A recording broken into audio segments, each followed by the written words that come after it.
Le code noir. C'est un nom qui résonne comme une page sombre de l'histoire. Il s'agit d'un ensemble de lois qui a marqué des générations entières et dont les répercussions se font encore sentir aujourd'hui.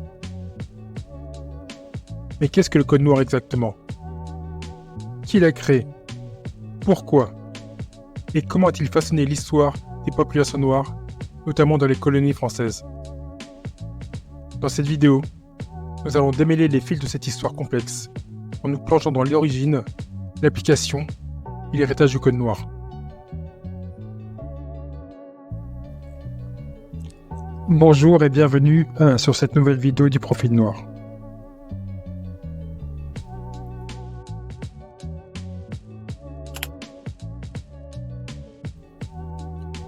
Quand a-t-il été créé et par qui?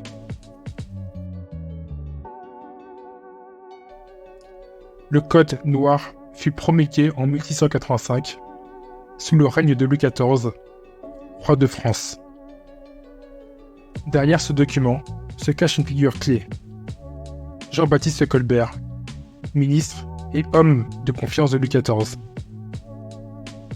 Il s'agissait d'un texte législatif visant à réglementer la condition des esclaves noirs dans les colonies françaises, en particulier dans les Antilles. L'objectif officiel était de pacifier les relations entre maîtres et esclaves dans un cadre de travail organisé. Mais cette loi allait bien au-delà des aspects purement économiques ou administratifs. Elle renforçait la déshumanisation et l'asservissement de millions de personnes sur des critères raciaux, marquant ainsi l'histoire de manière tragique. Dès le départ, le code noir portait en lui une contradiction violente. Tout en prétendant humaniser la condition des esclaves en fixant des droits minimaux, il consolidait en réalité un système de domination et de ségrégation raciale, légitimant l'esclavage comme une institution nécessaire à l'économie coloniale.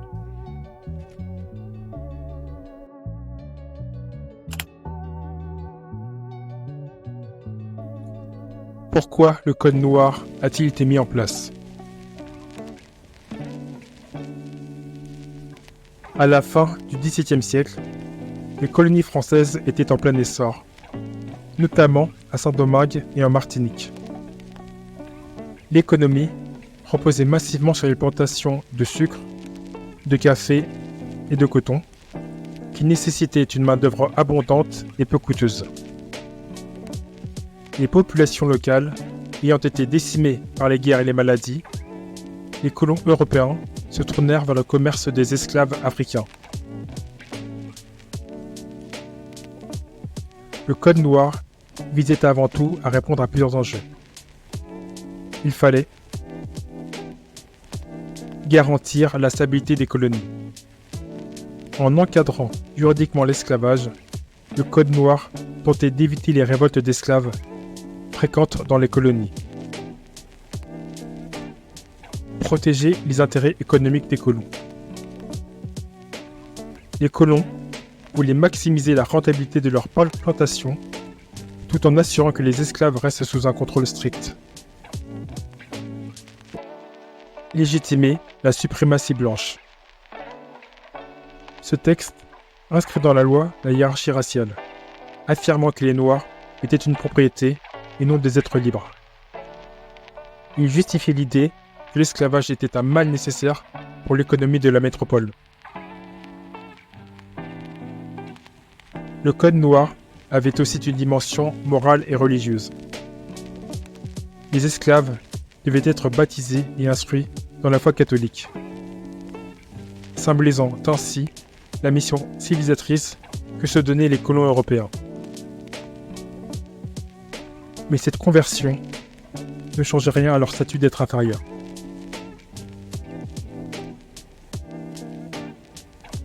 Les répercussions pour les populations noires.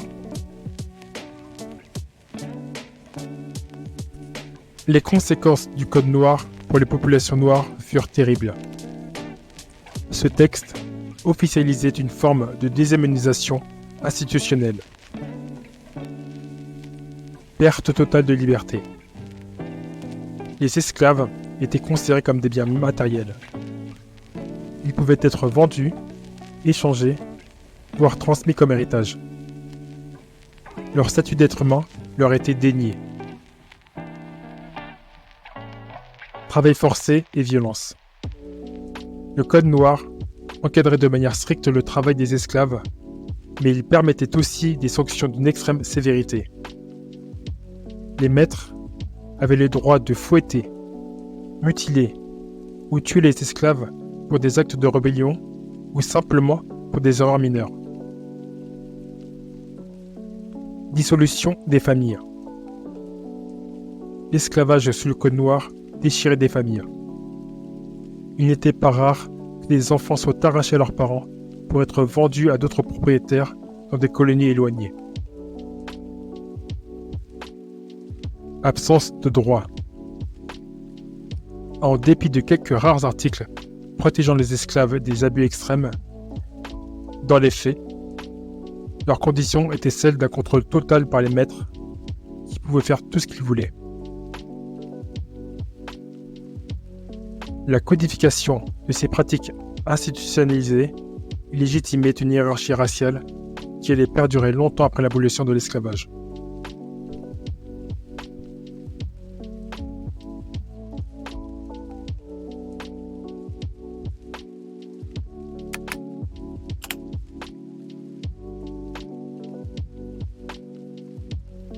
Les conséquences sur les générations futures.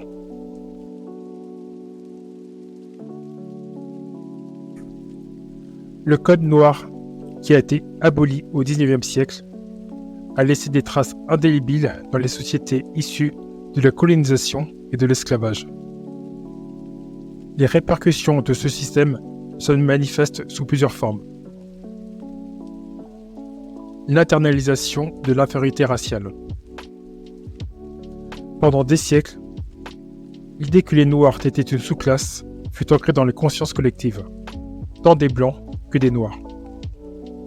Cela a contribué à la marginalisation des descendants d'esclaves dans les sociétés postcoloniales, notamment dans les Caraïbes et en Amérique. La fracture sociale. Le Code noir a contribué à diviser profondément les populations selon la couleur de la peau. Les hiérarchies raciales et sociales établies sous l'esclavage ont perduré, entraînant un racisme structurel encore visible de nos jours. Les inégalités économiques. Les descendants d'esclaves, privés de propriété ou de ressources durant des générations, ont longtemps souffert de désavantages économiques. Les richesses amassées grâce à l'exploitation des esclaves ont largement profité aux colons et à leurs descendants, creusant un fossé entre les communautés.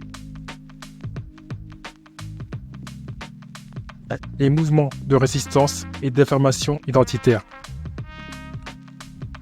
En réponse à cette histoire douloureuse, les mouvements de résistance, de lutte pour les droits civiques et d'affirmation de l'identité noire ont vu le jour. Le Code noir, en tant qu'outil de répression, a aussi contribué à forger une conscience collective parmi les populations noires, déterminées à revendiquer leur liberté et leur dignité. Quelles leçons tirer de cette époque ?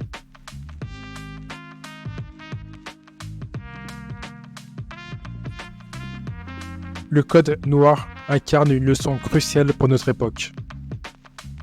La législation de l'injustice peut avoir des répercussions sur des siècles. Ce document, bien qu'il soit ancien, montre comment des systèmes légaux peuvent être utilisés pour justifier l'inacceptable et renforcer des structures de domination. Cette histoire nous rappelle l'importance de remettre en question les normes et les lois lorsque celles-ci sont injustes. Elle montre aussi la nécessité de réparer les injustices passées, car leur effet persiste à travers la génération. Le racisme, les inégalités et les divisions sociales sont en partie les héritages de cette époque. Comprendre le Code noir et ses conséquences, c'est comprendre une part essentielle de l'histoire des relations raciales dans le monde francophone et au-delà.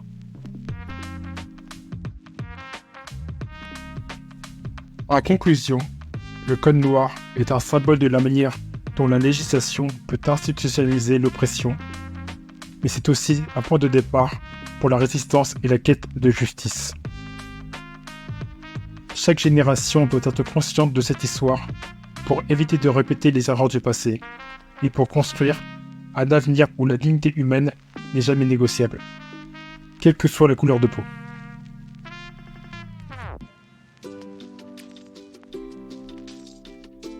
N'hésitez pas à me laisser un commentaire pour me donner votre avis ou pour me suggérer des sujets que vous aimeriez que je traite dans mes prochaines vidéos. Abonnez-vous également pour ne rien manquer des prochaines publications. Merci beaucoup d'avoir regardé cette vidéo et à très bientôt sur ma chaîne.